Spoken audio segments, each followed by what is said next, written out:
This week, I'm so happy to share with you a terrific conversation I shared with Jen Durcok and Dan Laporte. These two are the co-founders and owners of Flow State, a practice specializing in stress and anxiety coaching. They come from, respectively, healing work and personal training backgrounds. And so they bring this all together to share a beautiful, holistic way of working with their clients to help them really get clear on how to put themselves and their needs first in order to have optimal health and well-being. I know you're going to get a lot of great takeaways from this conversation, so sit back and enjoy. Hey there, friends. Are you looking for tools to resolve stress?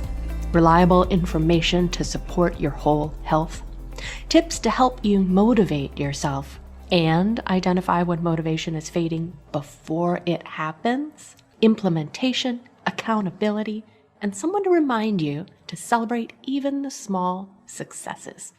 We live in a world of information and health gurus, biohackers, and overachievers. But just because we have the access to countless one thing you need to know right now tips doesn't make it easier to size them up and understand which ones will work for you. What if there was one place where you could find tools you can use and accountability in a community that cheers you on, where information about health trends and lifestyle is reliable and straightforward, where you don't need to invest hours of your time, just 15 minutes a week. More if you want to take advantage of recorded meditations to keep you centered and create the space to really integrate your mindset and lifestyle upgrades. Are you ready to see what change you can create in your energy level and improve your mood? Ready to discover that stress isn't your enemy and could even become your secret weapon to leverage your success? The Velocity membership is designed to give you the support you're looking for, along with community and tools you can use today to restore your vitality and resilient health. I'm Susie, host of the Happify podcast, a stress resolution coach, and your new cheerleader. I know that you have what it takes to up-level your health habits and restore your resilience. You just might need a boost to start building momentum. I've designed a membership where you can choose the level of support you'd like to get every month, whether it's tuning in to connect with like-minded change makers or getting personalized support with one-on-one coaching to help you chart your path to success.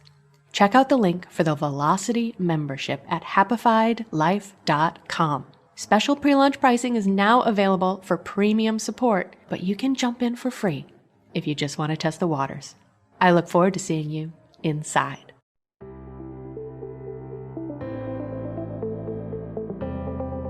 Living in a stressful world doesn't mean you have to give up on happiness.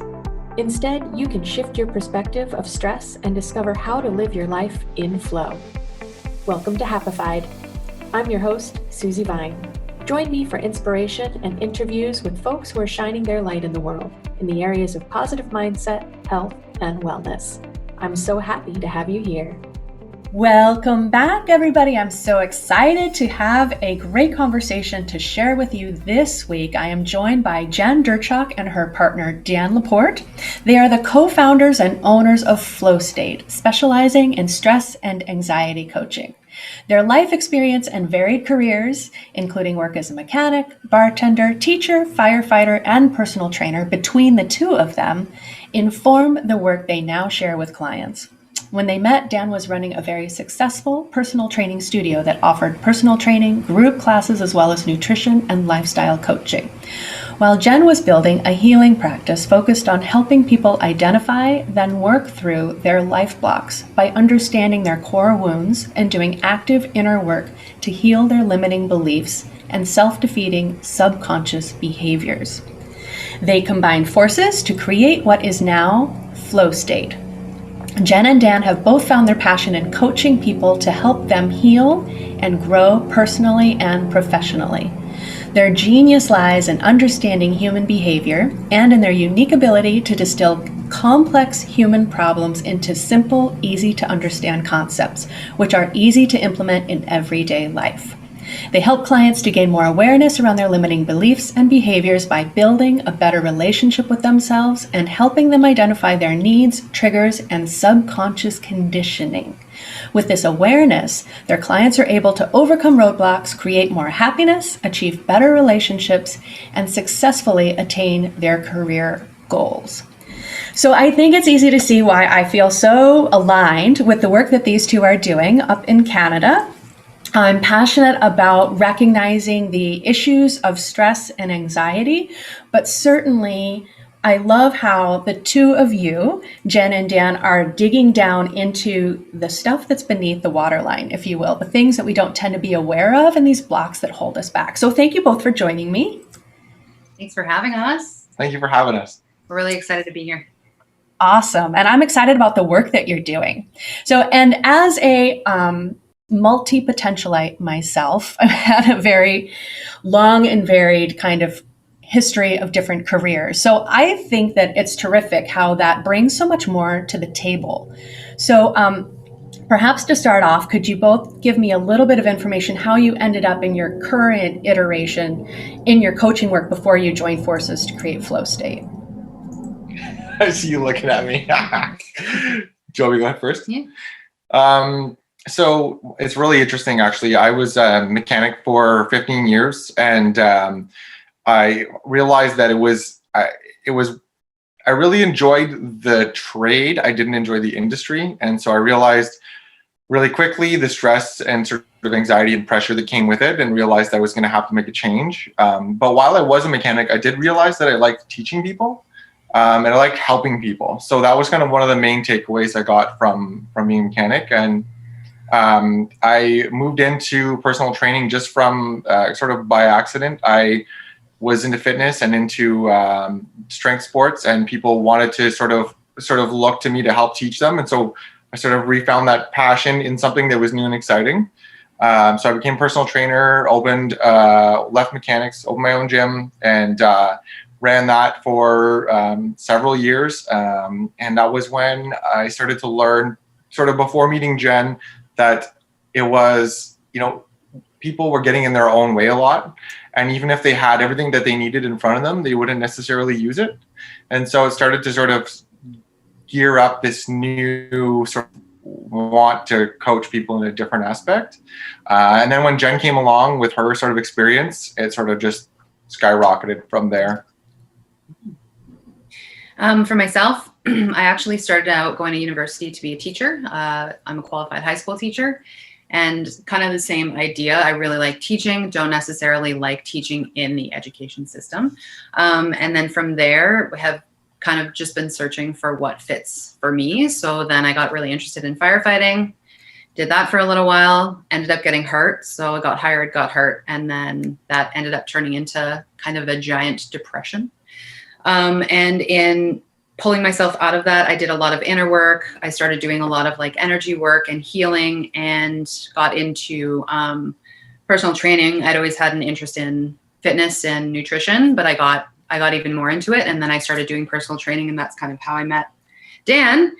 And through the inner work that I had been doing, I kind of started my own business, which rolled into just coaching people on doing the same thing that I was doing, and then joined forces, and here we are. I love it. I think that's terrific when our own experience is able to inform. I mean, it helps us see the issues that other people are struggling with, right? Just like you're saying, like it's not a complicated process to start turning things around to make a shift, and yet taking action, taking that first step without getting overwhelmed or psyching ourselves out of the game is such a big hurdle. A lot of people never make it past that first one. Yeah. A lot of times I find it's figuring out what the first step is to take. That's where a lot of people get stuck. And so that's one of the things that both Dan and I are really passionate about, is just helping people get through that first stage, that first fear stage process of even taking action. And then once you get rolling, it just builds momentum and keep going. I think that's really powerful. So, and I know I've got a whole list of questions already, but we're still I'm inspired just by what you're saying already. So what is this? What is this fear stage or state that we get into that immobilizes us where we are stuck and probably in pain with the situation we're in right now. Do you want to go or do you want me to? No, so if it's okay, Yeah. So I think it's great because I think that like there's different steps to that process, and I think that the first one is actually seems to be a theme recently is like reflecting on what that fear is and then where it comes from, and then there's sort of a two-stage process. One is sort of analyzing, is this fear rational at first? Because sometimes it's irrational and we can sort of put it to bed right away. And then sometimes it is rational. And then if it is, then you're sort of forced with sort of two possibilities. One is like you said, you don't get started because you just let it keep you from taking the first action step. Or two, you realize that it's going to be a hard road and you determine the action steps. And as you determine the action steps, that fear tends to fade away because you know where to put your first foot to get going, if that makes sense. Yeah, I really like that. I think that's totally true. We get overwhelmed by looking at how far we have to go, not knowing all of the steps we need to take to get to our goal, and lose sight of it. It just takes one step. Just make one step every day in that direction that you want to be moving yourself towards, and you're going to start seeing the changes that then builds that momentum. Exactly. Awesome. So, what do you find are some of the most impactful things that people can do for themselves in order to help them reduce stress, since that's my jam, and build resilience, which I think we all hold in kind of equal respect and high regard? For us, the biggest things that we feel that people can do are learning how to set intentions, as well as learning how to reflect on themselves, life situations, relationships with other people. Another big step for us is self-care, as well as the last big one for us is communication. So learning the proper communication skills, which require both listening and being able to speak clearly and I'll say concisely, but like learning how to speak in a way that you're saying exactly what you're trying to say, because there's a lot of misunderstanding that often happens with communications, which is where you get bogged down because somebody gets information that you didn't actually mean to give. So those are probably the three things that have the biggest impact.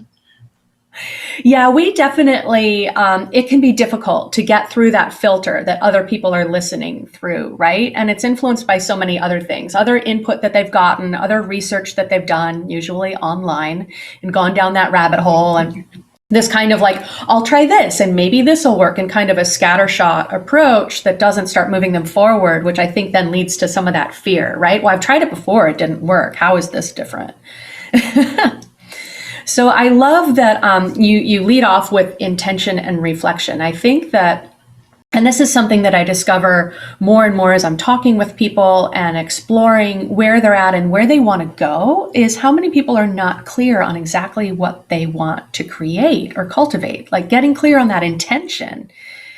No wonder it's such an important initial step. Yeah. Yeah. How do you lead people to get clear on that? Although we said intention and reflection, I think that reflection comes first.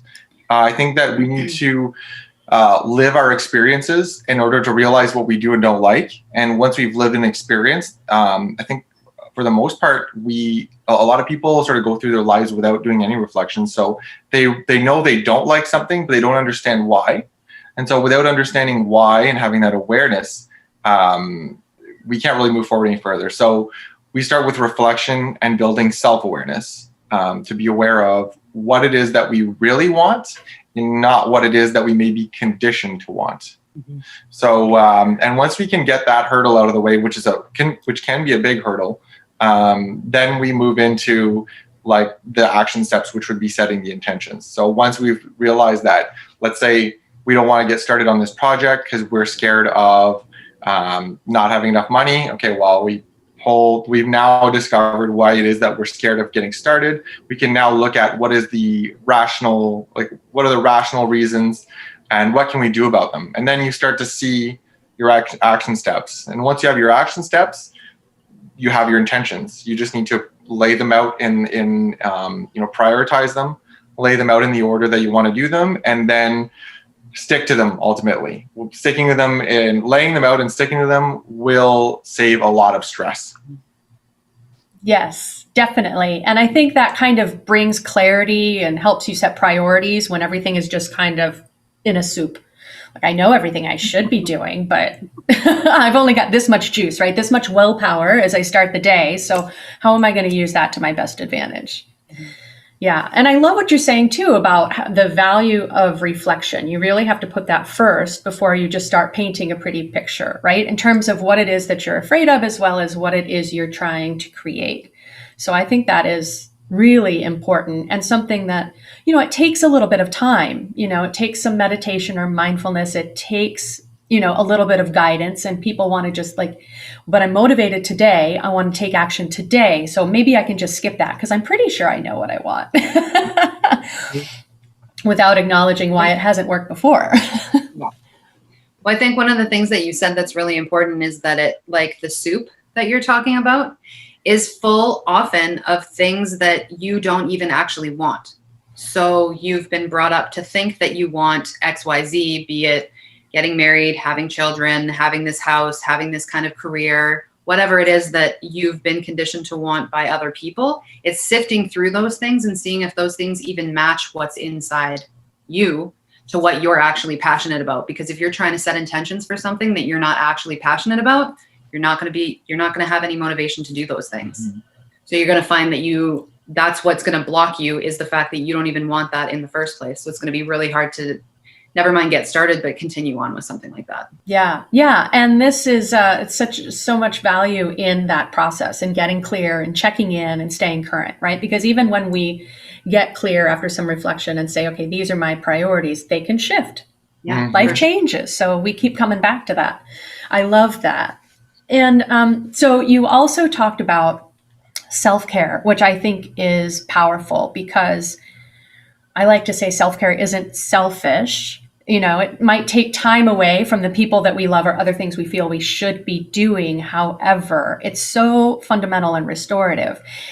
And I think it's easy for it to get a bad rap because it's got the wrappings, right? Of self-care means going to the spa for the day or doing this, right? Instead of it being really kind of a manifestation of self-love. Like, I love myself, I make myself a priority, and this is how I care for myself. This is what I require. Yeah, definitely. Yeah. So how do you share that with your folks?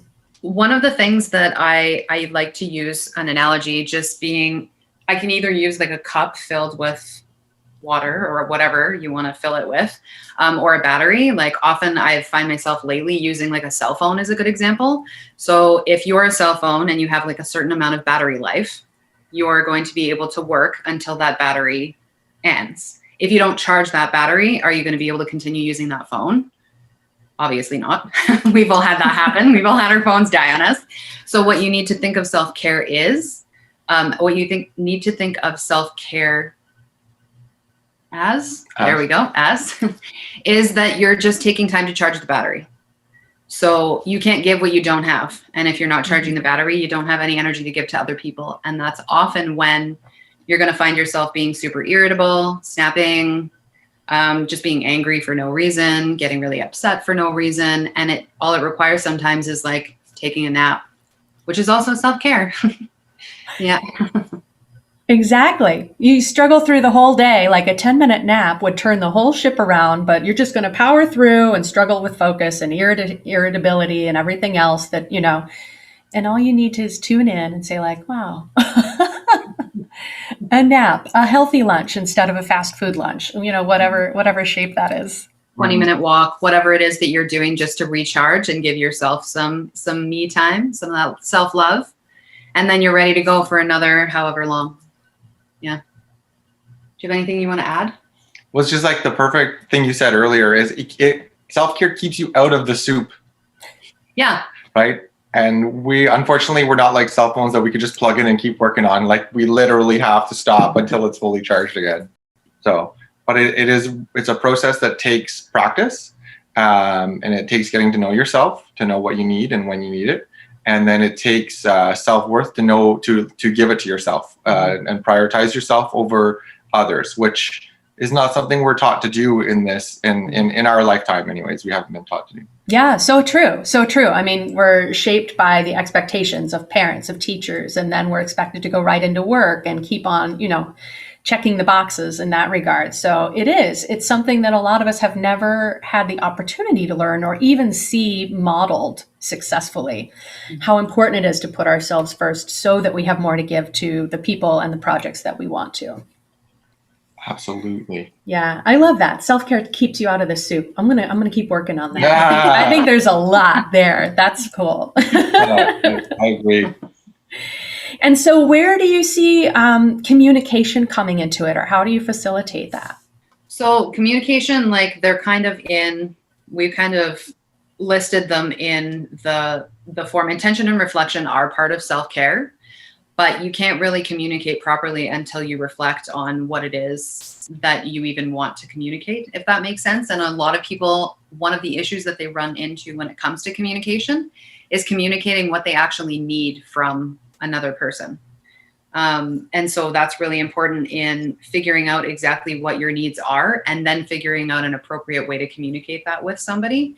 And developing those skills, like those skills aren't really taught either. So developing those skills is super important in being able to meet your own needs, because boundaries is also a part of communication, right? And boundaries are a part of self-care. So it helps to be able to communicate them effectively and not just bleh. Right? Yeah. If you push through too far, it all just lands in a big mess. I think that a lot of I think everything everyone is sharing is bang on. I think that like when it comes to understanding needs, it's easier for some people, harder for others. And when it comes to communication, just like Jen said, if you're not aware of what your needs are, and if you're one of those people who's not, and it tends to be men, I think, but women, it's the same. It is the same for some women, and it depends on the regard or the aspect or whatever we're talking about. But if you're unaware of communicating what you need, but you're listening to what the others need, you may think you're getting done, like you're doing what you need to be doing, but you're not doing it from the right place. So if all one person in a relationship ever does is worry about meeting the needs of the other and not their own, and they're not able to communicate because they don't know what they are, or they feel scared to communicate what they're feeling, that creates a lot of tension. Mm-hmm. So. Yeah. And I think that I haven't raised children. I have a beautiful stepdaughter that was fully grown when I came into the relationship that I'm in. And so I speak with zero authority, but it seems to me that I think that's so empowering when you are in relationship or you're raising a family and you're able to demonstrate that your health and well-being is so important. And therefore theirs is too, right? When you can model that you get to communicate your needs, you get to make your self-care a priority, that's huge for the people in your life so that they too can start taking on that authority. Yeah, completely agree. It's definitely one of the things that hasn't really been modeled, at least in my experience throughout my life. Self-care was never really one of the things that was modeled. It was more the traditional roles of men and women is what was modeled. So that's what I grew up thinking was normal. And everything changes when you start taking care of yourself. Everything changes. Yes. Yeah. And so that's really the perfect place before you start adding more layers and complication to it is if you have that opportunity to get really clear and to put yourself first, right? That as early as possible, then the relationships you enter into and cultivate all come from that place. You're centered and grounded and strong, and those relationships serve you rather than, draining you. Yeah, definitely. Yeah. I love it. I'm so excited that we're finally getting to chat. I'm glad that we were connected. So how do you find, what are some small steps? So we've talked about a lot, some important concepts. People might want to go back and listen again because this is juicy stuff. How would you suggest if people are inspired to get started or take action, how can they incorporate some of these processes into their daily routines? So the first starting point for us whenever we start with any new clients or just ourselves in particular, is a morning practice. And Jen's morning practice looks pretty different from mine. Some aspects are fairly similar and some are different. And this comes back to everyone having different needs and being willing to give yourself what you need, and taking the time to reflect on what you need in that aspect. So each of our morning practices includes a gratitude practice. So we do 3 things we're grateful for. It can be quick or it can be long. We like to write, so sometimes it can be a little long, but essentially that's a form of reflection on what you appreciated of, today or yesterday. And it sort of helps get helps charge that battery for, moving forward. The affirmation, we do affirmations, so you can do as many or as little as you want. They can be short or they can be long. So we do affirmations in there, and that's, again, just sort of reflecting on what is the story that's in my head, and what is the story that what do I want it to look like moving forward? And so we write those out. And then we'll set our intentions. So Jen is our intention, self-care intention queen. Did you want to take that over? Or? What I've started doing with myself, so my morning practice has kind of evolved over the few years that I've been doing a morning practice, and it started out really small with just the 3 gratitudes. That's all I started with. But since incorporating daily intentions in, I found that it just helps set in your brain what you want to do for that day. So if you're writing down like, these are the 3 specific things that I want to get done today, anything else is just icing on the cake, then you feel that sense of accomplishment when you get those 3 things done. And the way that my morning practice has evolved recently is that I'll have like a work intentions and a self-care intentions. So for every work intention that I put down, I also have a self-care, and I kind of bounce back and forth between the 2. I so like I'll do it. something for work, something for self-care, and kind of go throughout my day doing that. And I found it's working really well to keep me balanced. Beautiful. I love that. Making a priority in the self-care, not just letting it fill in around the edges. Yeah, you're setting an intention to do that. So you're always taking care of yourself is always an important piece of your day, straight from the beginning. Awesome. And I think that's so powerful. I struggle with being consistent about a morning practice. And so I can still see very clearly the difference in the days when I get it done and the days when I think, I've got too much. I'm just going to dive in. I know what I've got to knock out. I'm totally scattered. My focus is shot. I don't feel at the end of the day like I've been able to cross things off my list the same way that I do when I take some time and just get centered and say, okay, this is what matters. The rest can be icing, like you say. Like, we'll start with the basics. Mm-hmm. And the only other last piece to a morning practice that we do, and this isn't necessarily, we try and do it every morning, but sometimes it ends up being like a nighttime ritual or whatever. But usually daily, we try and do some form of reflection. Even if it's just like a little piece of like, this happened yesterday, this is something I could have done better, or this is something I would like to look at, or even just writing a question for like a journal entry for the next day, something that pops up throughout the day. Oh, I should maybe investigate this feeling a little bit more, and just incorporate the reflection right into your morning practice. Yes, I love it. So we've got gratitudes, affirmation, intention, and reflection. Yeah. That's like powerful foundation right there. I love that. Mm-hmm. And like you said, wherever it fits. I mean, if the reflection comes up a little later in the day, as long as it's something you keep in mind, wherever that fits and serves you.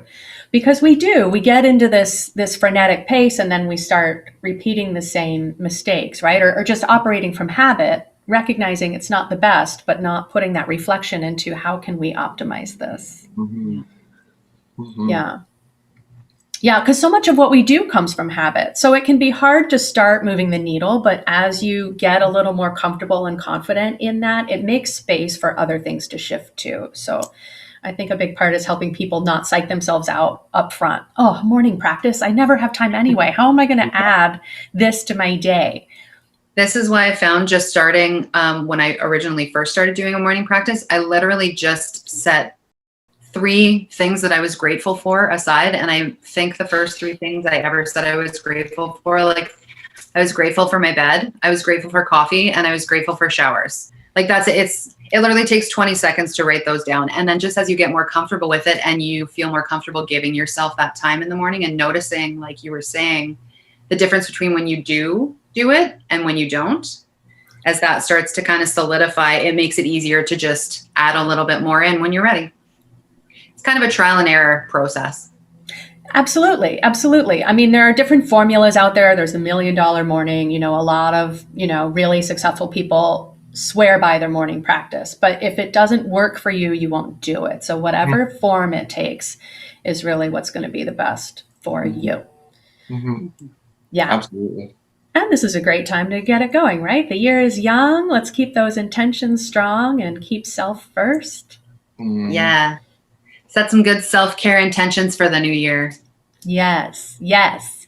And so you two had something that you are kind enough to be willing to share with our listeners. So can you tell us about that? Yeah, so we are offering a 30-minute coaching session. Basically, we do a little, we keep it nice and quick, nice and short, and try to get to sort of know what's going on and get whatever tips and tricks in that we can. A little bit of reflection at the beginning, because oftentimes that's the most important part. And then we lay out a couple of action steps, same as we talked about, reflection, intention, and then action steps. And we sort of tackle one sort of pesky problem. Nice. And start moving the needle. Exactly. Exactly. Bingo. Yes. Yeah. And I think that's so powerful. I mean, it might seem like 30 seconds is rushed and where's the part where I'm going to get sold? But the thing is, this is a really awesome way to get some benefit. I mean, you cover the key points that we were talking about, the reflection, a couple in action step to tackle one thing, right? To start small and make sure it serves you, and an opportunity to just have a conversation and see if it's a good fit, if you decide to move forward, or just start with one thing and see what space that creates to move on to next. Yeah, definitely. Absolutely. I love it. You're so generous. Thank you for that. I will have the link for that in the show notes. And then too, if people want to keep up with you on social media, where can they find you? We are at flowstate.ca on Instagram and Facebook. Awesome. Awesome. And I think I saw some videos on Instagram too. So you guys are great about sharing content and keeping stuff going. Yeah.